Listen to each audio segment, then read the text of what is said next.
ya se escucha, Isaac, por favor. Y bueno, entonces estábamos viendo la conformación de un discípulo y estábamos partiendo de los conceptos de la palabra, ¿verdad? Habíamos partido de la cita de Lucas 6, 39 y 40. Aquí estoy viendo Lucas 6, 39 y 40, donde dice, y les decía una parábola. Dice, ¿acaso puede un ciego guiar a otro ciego? ¿No caerán ambos en el hoyo?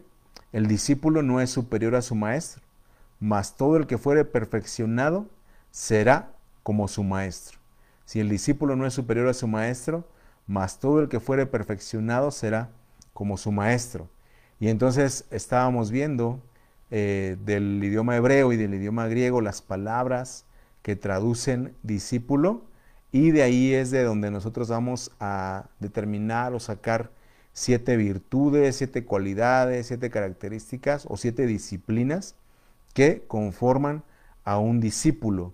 Si veíamos que allá en Proverbios, en Hebreos 12, del 7 al 11, dice que al soportar la disciplina Dios nos está tratando como a hijos.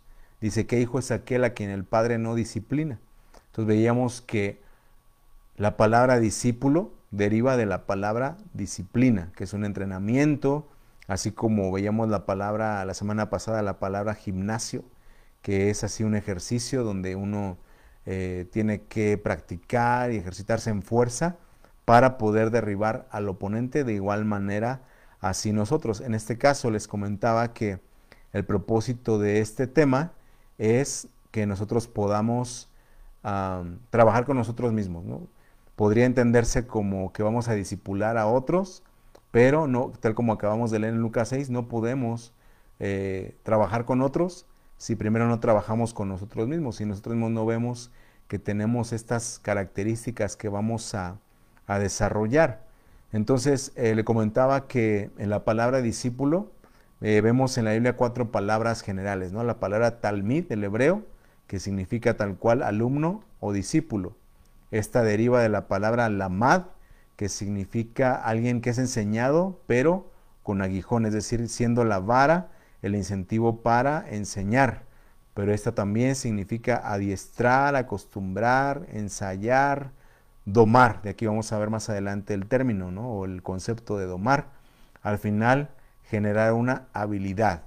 Y la tercera palabra es limud, también del hebreo, que significa acostumbrar, enseñar, habituar, hasta el punto de ser sabio. Y veíamos también la palabra griega matestes, que significa aprendiz. Entonces, de esos 4 conceptos generales es que vamos a poder nosotros determinar estas 7 características. Veíamos que la primera de ellas es la palabra domado. Le comentaba que a mí me gustaría mucho poder poner autocontrol, pero autocontrol es una palabra más suave, es una palabra respetuosa, y lo que la Biblia nos está diciendo al ser discípulos es que vamos a tener que luchar contra nuestra misma naturaleza, contra nuestro mismo carácter o personalidad que ha sido formado a través de los años por las circunstancias tanto buenas como malas que hemos experimentado, pero que al final hoy forman la persona que somos. Y entonces es por eso que el Señor Jesús decía, nadie que quiera ser mi discípulo lo puede ser si no se niega a sí mismo primero, toma su cruz y me sigue. Es de ahí de entrada el estar dispuestos a renunciar a uno mismo y trabajar lo que se tenga que trabajar, y precisamente esta parte de la naturaleza, ¿no? De la naturaleza. Entonces, para tener claro el concepto, veíamos la cita de Oseas 4:16, donde el Señor dice, porque como novilla indómita se apartó Israel. Dice, os apacentará ahora Jehová como a corderos en lugar espacioso. Entonces veíamos que esa palabra indómito significa 2 cosas generales, ¿no? Aparte de ser indomable, una es refractario y otra es contumaz. Veíamos que la palabra refractario tiene una cualidad o una virtud, tal cual como usted encuentra en casa un molde refractario cuando está horneando o haciendo un postre, y usted puede agarrar su molde, poner su guiso, su preparación, lo mete al horno a la temperatura que ya lo tenga y no va a estrellarse, no va a deformarse, no va a sufrir cambios, va a tener una buena cocción. Ese es un aspecto bueno, ¿no? Porque en el carácter representaría que ante situaciones de estrés, situaciones de altas temperaturas, dice, no modifica propiedades o se deforma, no pierde su forma, su compostura. Pero por el lado negativo, esta palabra refractario también significa alguien que rechaza el cumplimiento de una obligación o deber, alguien que muestra rebeldía por acatar un mandamiento o un pensamiento diferente al propio, que aprende las cosas con dificultad. Entonces, ahí es donde nosotros tenemos que ver. Le comentaba que nosotros todos entendemos la palabra diálogo, ¿verdad? Hay que dialogar. Entonces, diálogo de dos tratados, dos opciones, dos ideas diferentes y poder intercambiar conceptos, argumentos, evidencias y así pues poder llegar a un punto medio, a un fin común. Cuando usted se da cuenta que lo que usted quiere es monologar, es decir, en un solo sentido, así como porque tiene la jerarquía, el cargo, y porque lo digo yo, porque yo aquí soy el jefe y aquí se hace lo que yo digo, pues entonces no estamos cumpliendo con este primer punto de discípulo, de la disciplina de un discípulo, que es domarse a sí mismo. Y que al final, como veíamos en los conceptos, nos va a llevar a aprender las cosas con dificultad.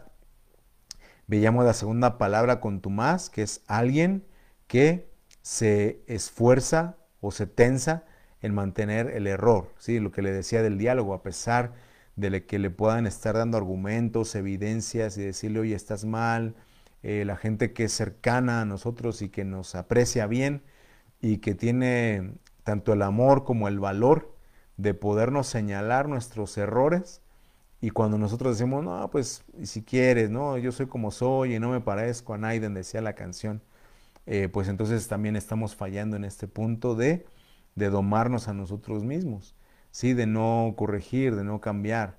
Hemos aprendido también, ¿verdad? Que cuando viene una persona y nos dice algo, y bueno, es su opinión, pero ya si viene una segunda, una tercera, una cuarta, 10, 50, 100, 200, 1000, 100,000 y así, pues entonces algo de razón tienen. Ya cuando ya más de uno nos dicen, es que usted es de esta manera, usted es de esta otra, te comportas así, no fue correcto lo que hiciste, pues obvio que ya tendríamos que poner cuidado, ¿no?, al asunto para corregir. Y cuando vi el anuncio de que no se oía, estábamos leyendo Santiago capítulo 3, donde el apóstol Santiago dice, todos ofendemos muchas veces. Dice, si alguno no ofende en palabra, este es varón perfecto, capaz también de refrenar todo el cuerpo. Dice aquí, nosotros ponemos freno en la boca de los caballos para que nos obedezcan y dirigimos todo su cuerpo. Mira también las embarcaciones, dice, aunque tan grandes y llevadas por vientos impetuosos, son gobernadas con un muy pequeño timón por donde el que las gobierna quiere. Sí, entonces, aquí el apóstol Santiago lo que nos está diciendo es que si queremos trabajar esa parte indomable de nosotros, tenemos que comenzar con refrenar la lengua. Dice la palabra de Dios también que nuestra boca dice que habla de la abundancia del corazón. Lo que abunda en el corazón es lo que vamos a hablar. Entonces, ¿dónde tenemos que empezar a cambiar y a corregir? Bueno, pues en llenarnos de Dios, en llenarnos de la palabra. Y como decía el apóstol Pablo, dice, cuando reunís, ¿qué traes? Que uno traiga salmo, que traiga himno, traiga un cántico. Esas cosas son las que nos van llenando. Dice el verso 7 de Santiago 3, dice, toda naturaleza de bestias, de aves, de serpientes, de seres del mar, se doma y ha sido domada por la naturaleza humana. Dice, pero ningún hombre puede domar la lengua, que es un mal que no puede ser refrenado, llena de veneno mortal. Dice, con ella bendecimos al Dios y Padre, y con ella maldecimos a los hombres que están hechos a la semejanza de Dios. De una misma boca procede bendición y maldición, hermanos. Esto no debe ser así. Entonces ahí ya nos está diciendo, ¿verdad?, ¿qué es lo que tenemos que domar primeramente? La lengua. Siguiendo el orden de la palabra, dice que nuestra lengua, nuestra boca, se va a hablar de lo que abunda en el corazón. Y entonces también dice que, o nos hace la referencia, la exhortación, la reflexión, de decir, bueno, ¿cómo es posible que el hombre pueda domar, domesticar a bestias, a serpientes, a aves, y no sea capaz de refrenarse a sí mismo? Entonces usted tiene que ver ahí, la Biblia habla de lenguaje soez, lenguaje de maldición, de el tipo de persona. Si usted para hablar de cada 10 palabras, 9 son altisonantes o groseras o sin sentido, pues ahí tiene la oportunidad de corregir, ¿verdad? La oportunidad de corregir. Y bueno, vamos a ver la segunda disciplina o característica. Veíamos que era los hábitos, ¿no? Veíamos la semana pasada. Bueno, yo quiero poner ahora la instrucción. Alguien que es instruido. Un discípulo es alguien que es domado. Número 2, alguien que es instruido. Esta palabra, instruido, en la Biblia encontramos que significa 5 cosas, ¿sí? A ver, para que vaya apuntando. La primera es, alguien instruido es alguien docto, ¿sí? Nada más como recordatorio, lo hemos comentado en otras ocasiones. Docto es alguien que es expuesto al documento original, alguien que está documentado. En este caso, no solamente a la Biblia, a la Escritura misma, sino alguien que ha sido expuesto a una relación personal con Cristo. Recuerde que Él es el verbo de vida, dice, ese verbo fue hecho carne y habitó con nosotros, vimos su gloria, gloria como la del unigénito del Padre, lleno de gracia y de verdad. Entonces, alguien que tiene ha sido expuesto a ese encuentro con Cristo, alguien que cada día es expuesto a la palabra. Ahí mismo en Santiago dice que el hombre natural, dice, considera en un espejo su rostro, pero cuando se va se olvida. Entonces dice que la palabra de Dios es como un espejo también donde nosotros podemos evaluarnos, considerarnos, y dice nada más asegúrate que no vayas a ser un oidor olvidadizo, sino un hacedor de la palabra, para que entonces veas el efecto, ¿no? El cambio en tu vida. Luego, fíjese que en el griego esta palabra instruido es la palabra probios, ¿no? Bueno, porque nos han entendido probios o probios, o sea, no provida, sino probios. Es decir, alguien que ha sido dotado de los medios para vivir. Alguien que ha sido dotado de los medios para vivir. En la Escritura, recuerde que la Biblia es muy clara y dice, mas el justo por la fe vivirá. ¿Sí? Entonces necesitamos la fe para vivir. Dice Dios también, dice, no solo de pan vivirá el hombre, sino de toda palabra que sale de la boca de Dios. Entonces vea qué importante es tener esos tiempos devocionales con Dios, no solamente de lectura, de oración, de devoción, sino también a través de su Espíritu que nos hable, ¿verdad? Que podamos, como decían los caminantes de Maús, decían, nos ardía el corazón cuando el Señor nos abría las Escrituras. Era algo que estaba escrito, pero cuando el Señor Jesús se los ministraba personalmente, entonces ellos dieron testimonio de que el corazón ardía. Entonces a eso me refiero con que uno pueda tener esos medios para vivir en la vida diaria o cotidiana, ¿sí? Luego también, fíjese que esta palabra instruido es la palabra paideia, que significa instruir a un niño, que no es otra cosa que todo lo que usted y yo no sepamos, así como un niño no se nace sabiendo y es enseñado, y más adelante la Biblia dice que cuando instruyes al niño en su carrera, aun cuando sea viejo no se aparta. Entonces es disponernos, ¿verdad? Aprender desde cero, que no lo sé hacer, no lo domino, pero voy a aprender, voy a practicar y voy a llegar a tener esa instrucción. Luego también la palabra instruido, 1 Corintios 11:2 dice que es retener la enseñanza original, porque usted no sé si alguna vez jugó a ese del juego el teléfono descompuesto, donde comenzaba el primero a decir una frase y la iba pasando a lo largo que fuera la fila, y ya cuando llegaba al final pues ya no era el mensaje original, ya era un mensaje distorsionado. Entonces es igual a alguien instruido en la Biblia, se refiere a alguien que se apega a lo original, tal como lo veíamos al principio, ¿no? La palabra o Cristo mismo.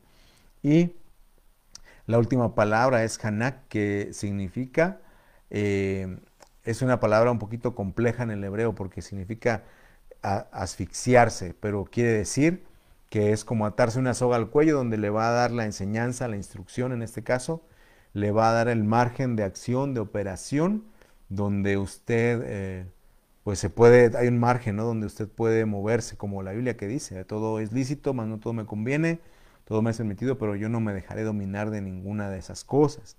Entonces tiene ahí un margen de acción, pero al momento que usted quiere pasar el límite, esa misma enseñanza, esa misma instrucción, lo asfixia, ¿no? Y entonces lo hace volver. Es el concepto que está ahí en Proverbios 22:6, cuando nos dice que instruyamos al niño en su carrera. ¿Sí? Entonces eso es. Y eso nos va a llevar al tercer punto que veíamos la semana pasada, que es generar los hábitos, ¿no? Primero somos domados, número 2 somos instruidos, número 3 vamos a desarrollar hábitos, ¿sí? Hábitos. que tal como lo enseña el mundo, es algo que uno repite constantemente. La Biblia lo menciona como algo que llega a implantarse en la naturaleza. De hecho, la palabra virtud es lo que significa, es algo que es habitual, llega a ser tan habitual que llega a ser ya una característica natural en nosotros. Ahorita le voy a enseñar algunas cosas a compartir. Le compartía de Jeremías 13:23, donde el Señor pregunta, dice, ¿mudará el etíope su piel y el leopardo sus manchas? Así también, dice, ¿podréis vosotros hacer bien estando habituados a hacer el mal? Entonces vea cómo aquí las dos cosas es un hábito, tanto hacer el bien como hacer el mal. Y eso tiene que ver con la instrucción, con la repetición, ¿sí? Hay veces que es como algo que me comenta mi esposa y usted lo puede ver. Generalmente la gente que llega de otros países a aprender el idioma español en México, una de las primeras cosas que aprende son las groserías, ¿no? Los albures, y así es dentro de la picardía mexicana, así es de, no, mira, di esto contra tal equipo de fútbol, o di esta otra frase. Y sin quererlo, inocentemente, la gente pues aprende a ser grosera, a hablar en doble sentido, ¿no? Entonces, le menciono esto como ejemplo de lo que llegaría a ser un hábito, ¿no? Un hábito, y como pregunta aquí en Jeremías, dice, ya cuando tú te habitúas a hacer el mal, va a ser muy difícil que lo puedas cambiar. Entonces vea cómo vamos siguiendo ese orden de domarnos, de ser instruidos y de ponerlo por obra. Veíamos también que en Corintios habla de gente que está habituada a los ídolos, que no solamente se refiere a las imágenes literales, sino que la palabra griega que usa ahí es la palabra copercepción. Bueno, es suneisis, que significa copercepción, es decir, dice sensación interior que resulta de una impresión material producida por sentidos corporales. O sea, cuando usted necesita lo externo para motivar algo interno, ¿no? Así como si no tocan la alabanza que quiero, si no predica tal hermano, si no es mi pastor el que está predicando. Entonces, al final uno termina idolatrando. O sea, precisamente, como decía Pablo a los Gálatas, comenzaste en el espíritu, pero terminaste en la carne sin darte cuenta. Esa palabra aquí de habituados a los ídolos de 1 Corintios 8:7 es la palabra esa copercepción, o significa copercepción, que es decir, cuando tú requieres lo externo para producir lo interno, ¿no? Si no está, entonces yo no me puedo conectar con Dios, no puedo hacer nada, y entonces así sin darnos cuenta, aun cuando amamos a Dios y queremos servirle y agradarle, terminamos siendo idólatras. Recuérdese también, dice Samuel, primero de Samuel 15, dice como ídolos e idolatría, la obstinación. Entonces tenemos que tener cuidado porque podemos criticar a otros por cuestiones externas, pero sin darnos cuenta estamos habituados a cosas que tampoco agradan a Dios al final, ¿verdad? Segunda de Pedro 2 también habla, 2:14 habla de habituarse a la codicia. Entonces, vea, esto se lo menciono porque son cosas, como le decía, que tenemos que cambiar, ¿no? Así como hay hábitos buenos hábitos, también aquí la Biblia muy sabiamente nos señala tres que debemos de cambiar. Debemos no estar habituados a los ídolos o a la copercepción, no habituados al mal y no habituados a la codicia, ¿no? Que recuerde que la codicia es diferente a la ambición, es como un deseo desenfrenado, que quizá usted ya lo tiene, pero quiere más, o quiere lo que el otro tiene o que el otro no lo tenga. Eso es la codicia, ¿no? Entonces hay que tener cuidado. Y pasamos al cuarto punto, que es la costumbre, ¿no? La costumbre. Fíjese que esto de la costumbre, hay cosas que la Biblia nos marca, mire, que debemos de acostumbrarnos o no acostumbrarnos. Dice la palabra de Dios en Hebreos 10:25, no dejando de congregarnos, como algunos tienen por costumbre. Aquí la palabra que usa ahí para costumbre es la palabra etsos, la palabra griega 1485, que significa un uso o prescrito por hábito o por ley, ¿sí? Entonces es decir que aquí, cuando dice no solamente es el congregarse por sí, sino que fue algo que fue prescrito, como en la ley de Moisés, ¿verdad? Que 3 veces al año se deben presentar los varones, pero pues así, ya cuando llegamos a la gracia, dice la Escritura, a veces orando en todo tiempo en el Espíritu, orad sin cesar. Entonces ya fue algo que fue prescrito y que entonces, pues ahí tenemos que revisar nuestra costumbre, ¿sí? porque pues ya después de lo que pasamos de la pandemia, pues ya se quedó más bien la costumbre de no congregarse, nada más conectarse y ya, ¿verdad? Pero siempre es bueno estar, dice el Salmo 122, los hermanos juntos en armonía, también ahí hay crecimiento y bendición, ¿sí? Luego Hebreos 13:5, fíjese que habla de costumbres con avaricia, dice, sean vuestras costumbres sin avaricia, contentos con lo que tenéis ahora, porque él dijo, no te dejaré ni te desampararé. Entonces aquí esta palabra costumbre es la palabra tropos, que significa comportamiento o carácter. Entonces dice que sea tu comportamiento, que sea tu carácter sin avaricia. Esta palabra también se traduce al modo o estilo, ¿sí? No ser avaricioso, o sea, le digo, una cosa es ser ambicioso en el aspecto bueno, de pues sí, quiero ir a más, quiero poder ir midiendo que voy creciendo, ¿va? Mi crecimiento, pero algo malo es cuando eso, dice aquí, viene con avaricia. Y como lo dice el contexto, dice contentos con lo que tenéis ahora. Entonces, cuando quizá por ver más lo que no tiene, termina de agradecer y de ver lo que sí ya tiene. Llámese material, llámese el cariño, el afecto de una persona, se puede dar ahí la avaricia. Pero luego dice que Ezequiel 11:12 también habla y dice, sabréis que yo soy Jehová porque no habéis andado en mis estatutos, ni habéis obedecido mis decretos, sino según las costumbres de las naciones que os rodean, así has hecho. Entonces aquí dice las costumbres de las naciones que te rodean. Entonces estamos hablando de que la disciplina de un discípulo es transformar estas cosas, ¿no? Dejar la avaricia, cumplir lo que está prescrito por ley, pero entonces dice aquí, no echar mano o no hacer uso de las costumbres de las naciones. Aquí esta palabra es mishpat, que significa veredicto, ya sea favorable o desfavorable, específicamente sentencia o decreto formal. Si entonces aquí tiene que ver, el mundo es muy dado, ¿no? Como cuando hay algún indigente pidiendo dinero, ¿no? Lo que el mundo ha dicho es, no, pues que trabajen, tienen fuerza para trabajar, están jóvenes. Y se nos olvida que la Escritura y el Señor Jesús dijo, ¿verdad? El que te pida, dale, y el que te quiera tomar prestado de ti, no se lo rehuses. Obviamente, pero Dios también dice, si tienes contigo que darle conforme a tu fuerza. Entonces es lo que le digo, cuando uno, en vez de acostumbrarse a la manera de Dios, a la manera que Él ha establecido en su palabra, uno termina haciendo. Sabemos bien claramente que la Escritura dice que no resistamos al que es malo. Dice, si te golpea una mejilla, ponle la otra.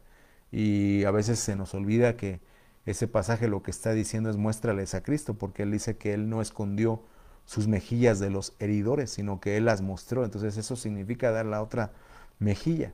Pero a veces nos vamos más, como decía aquí este pasaje de Ezequiel 11, que dice, según las costumbres de las naciones, así has hecho. No te dejes. Y te dan, tú también dale. Y el que pega primero, pega dos. Y así, de acuerdo a donde usted viva, así tenemos muchos conceptos del mundo, ¿no? No, pues al cabo que no creo que Diosito se enoje. Ya ves que la Biblia dice que yo te ayudaré, ¿no? Cosas que la Biblia no dice. Entonces son más bien costumbres de las naciones. Y entonces, si nosotros encontramos que por ahí tenemos alguna costumbre más del mundo que de lo que Dios establece en su palabra, bueno, ahí tenemos nuestra oportunidad de cambiar, ¿no? Fíjese que Jeremías 2:24, hablando de la costumbre, le dice, ¿cómo puedes decir no soy inmunda y nunca anduve tras los Baales? Mira tu proceder en el valle, conoce lo que has hecho. Dromedaria ligera que tuerce su camino, asna montés acostumbrada al desierto. Ahí acostumbrada al desierto. Entonces así también, cuando no tenemos, bueno, aún teniendo de Cristo, a veces nos acostumbramos al desierto, ¿no? A los desiertos. Es la palabra midbar, que significa soledad, ¿no? A estar solos, a que nadie nos diga nada. Miren, alguna vez recuerdo que estaba en un call center y me atendió un cliente, que decía, mire, a mí atiéndame rápido porque yo no soy nada tolerante, por eso ya me divorcié 3 veces y entonces así, es un ejemplo de esto, ¿no? Gente que se acostumbra al desierto, a la soledad, a estar pasando ahí, pues sí, que nadie le ayude, que se sienta abandonada. Y esto a veces, bueno, sé que hay gente que igual no tiene quien le ayude, pero aquí está hablando de gente que se acostumbra a estar solo, que busca ese desierto, hablar en soledad también dice. Entonces ve ahí la oportunidad que tiene. Jeremías 9:5 dice, Cada uno engaña a su compañero, ninguno habla verdad. Acostumbraron su lengua a hablar mentira, ¿no? Entonces, ¿a qué nos podemos acostumbrar? A hablar mentira también. Eso se hace una costumbre, sea mentirita blanca o sea mentirita del color que sea o el tamaño que sea. Entonces también son cosas que nos acostumbramos, ¿sí? A hablar mentira. Y bueno, vamos al quinto.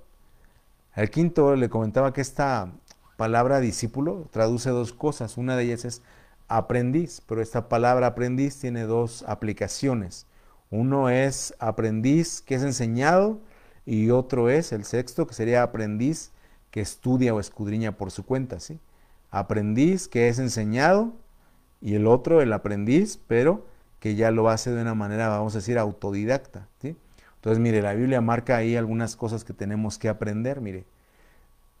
Mateo 11:29 para empezar, dice, llevad mi yugo sobre vosotros y aprended de mí, que soy manso y humilde de corazón y hallaréis descanso para vuestras almas. Entonces, ¿qué tenemos que aprender nosotros como discípulos? A llevar el yugo. Recuerde que un salmo dice, bueno, le es al hombre llevar el yugo desde su juventud, ¿sí?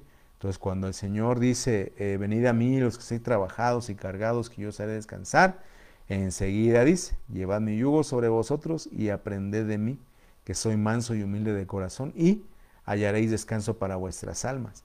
Pues mire que a veces no hallamos el descanso porque no llevamos el yugo o no estamos aprendiendo del Señor, que es manso y humilde de corazón. Dice Filipenses 4:11, el apóstol Pablo, dice, no digo porque tenga escasez, he aprendido a contentarme cualquiera que sea mi situación. Más adelante el 4:13 de Filipenses, un pasaje muy conocido donde dice, todo lo puedo en Cristo que me fortalece. El contexto es este de contentamiento. Dice, sé tener abundancia y sé también tener escasez. He aprendido a contentarme cual sea mi situación. Entonces vea lo que le decía ahí hablando de la avaricia, ¿no?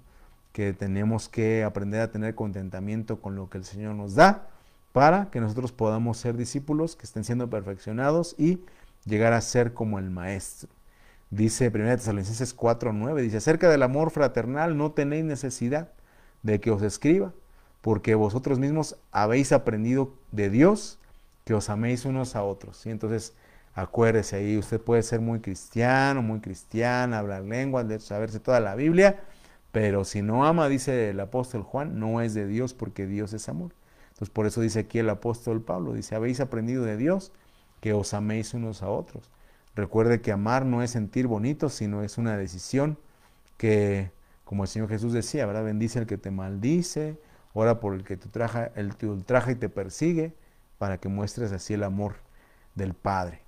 Y luego Hebreos 5:8 dice, aunque era hijo por lo que padeció, aprendió la obediencia. Entonces, mire, ahí, si el Señor Jesús, siendo el Señor Jesús, tuvo que aprender la obediencia, cuánto más nosotros, ¿verdad? Sin cuestionar.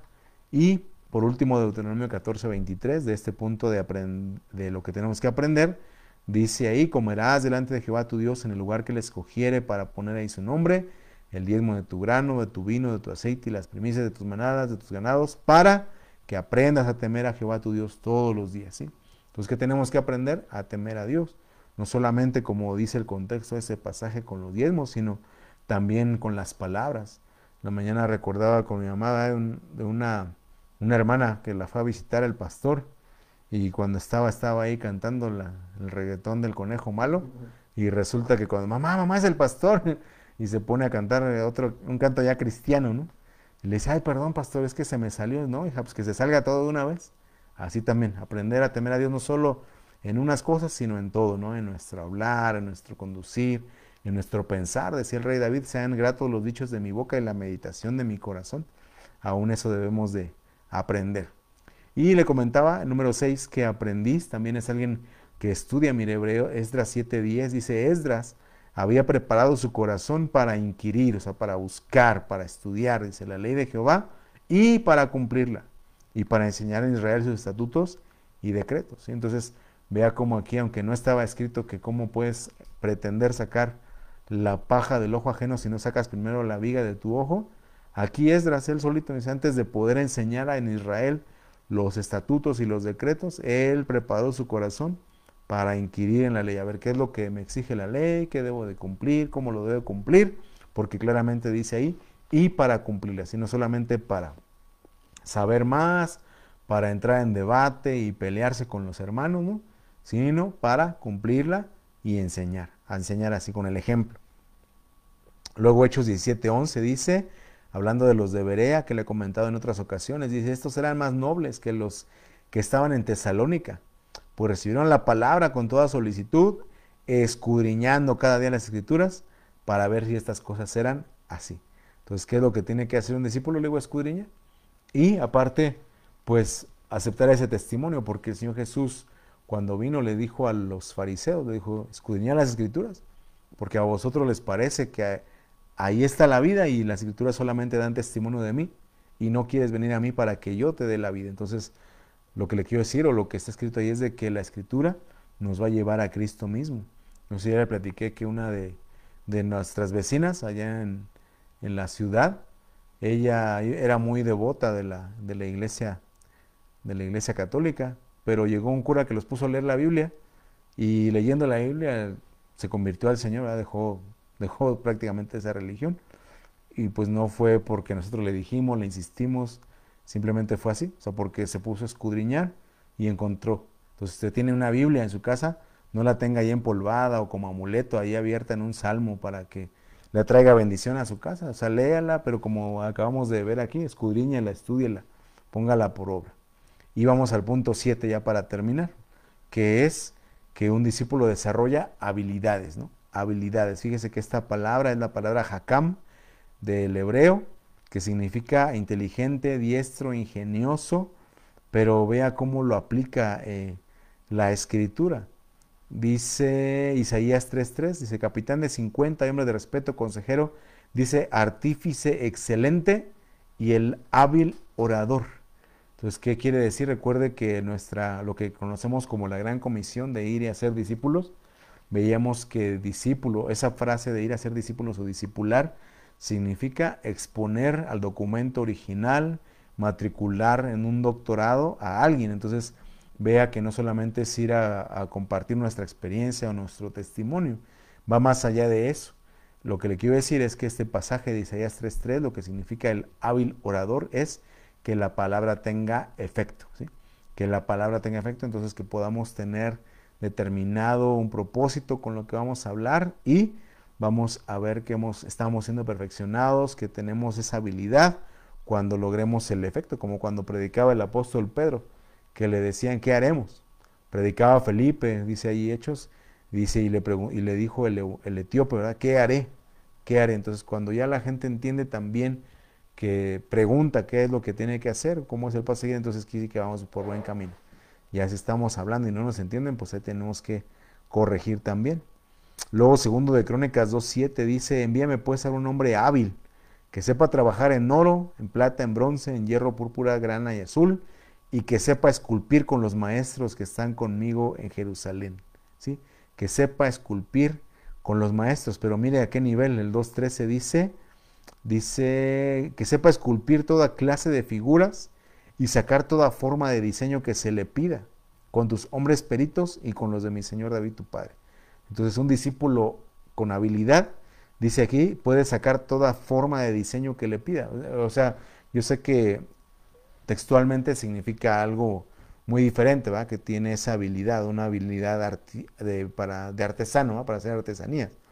Pero viéndolo en el aspecto de lo que decía el apóstol Pablo, él dice que él cuando predicaba, dice, él se propuso, o él oraba, dice, vuelvo a tener dolores de parto hasta que Cristo sea formado en vosotros. ¿Sí? Entonces vea la importancia de tener esta formación de discipulado, ¿verdad? De ser domado, de ser instruido, de tener hábitos, costumbres, o cambiar las costumbres, aprender siendo enseñado, aprender estudiando, para llegar a este punto, de que podamos nosotros formar a Cristo en otros, ¿no? Bueno, primeramente en nosotros, pero luego también en los demás, ¿sí? Entonces, ya con esto culminamos este tema de la disciplina del discípulo o la formación. Ahí vea o analice las áreas en las que tiene oportunidad, y pues también al momento de proponer y efectuar ese llamado, dice el apóstol Pablo, hacer obra de evangelista, bueno, que usted vaya y comparta, que sepa cómo debe prepararse y también cuál debería ser el efecto en las personas que pretendemos discipular. ¿Sí? Es que nada más para terminar vamos a hacer una palabra de oración, que el Señor nos bendiga y siga siendo con nosotros. Padre, en el nombre de Jesús te damos gracias en esta hora, Señor, por tu palabra, por tu presencia, Señor, por la oportunidad que nos das de permanecer buscando tu rostro mientras puede ser hallado, Señor. Ayúdanos, Señor, a trabajar con nosotros mismos, Padre, para también poder seguir siendo perfeccionados y poder ser luz a otros, encaminar a otros, poder discipular a otros también, después de haber trabajado nosotros mismos con estas áreas de oportunidad que vimos hoy, Señor, ser domados, domar nuestra lengua, nuestras actitudes, trabajar, Señor, nuestras costumbres, nuestros hábitos, desarrollar habilidades, aprender estudiando, aprender, Señor, siendo enseñados y así poder agradarte, Señor, en todas las cosas, Dios. Ayúdanos, ayuda a mis hermanos, Señor, y permítenos seguir trabajando mientras tú vienes, Señor, poder seguir preparándonos en el nombre de Jesús. Te lo pedimos, te damos gracias y te bendecimos en Cristo Jesús. Amén. Bueno, pues bendiciones, muchas gracias. Nos vemos en la siguiente transmisión.